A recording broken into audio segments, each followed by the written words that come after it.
દાદાના પૈસાના વ્યવહારની જે બુક છે એમાં એક વાક્ય આવે છે કે વાપરે એનું નાણું અને ભોગવે એની લક્ષ્મી.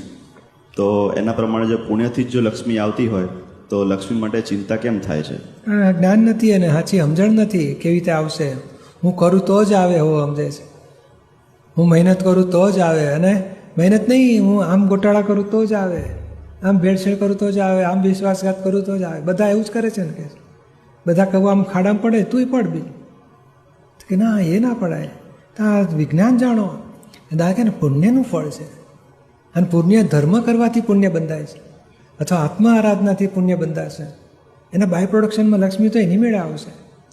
અથવા તો મન વચન કાયથી ચોરી કરતો જ નથી, એ ઊંચો ધર્મ કહેવાય. એનાથી પુણ્ય બંધાય નહીં, એનાથી બહુ લક્ષ્મી આવે.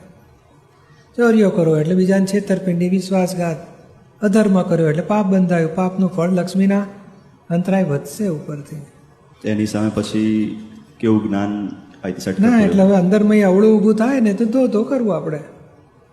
વિજયભાઈ પાસે ચોખ્ખું કરાવવાનું કે વિજયભાઈ કુદાકૂદ કરશો તોય વધવા નથી, સંભાવે નિકાલ કરો. આપણે નોર્મલ સહજ પ્રયત્ન કરો, પછી જે બન્યું સાચું. ઘણા બધા સિદ્ધાંત છે લક્ષ્મીના. તો જેટલું જવા માટે વહેતું મૂકીશું એટલું આવવાની શરૂઆત થશે. એટલે ચેરિટીમાં નાખ્યું એટલે આ બાજુ અંતરાય તૂટે, આવવાનું શરૂઆત થાય. એટલે ઘણા બધા કાયદા છે એના. વાંચો દાદાના લક્ષ્મીનો વ્યવહાર.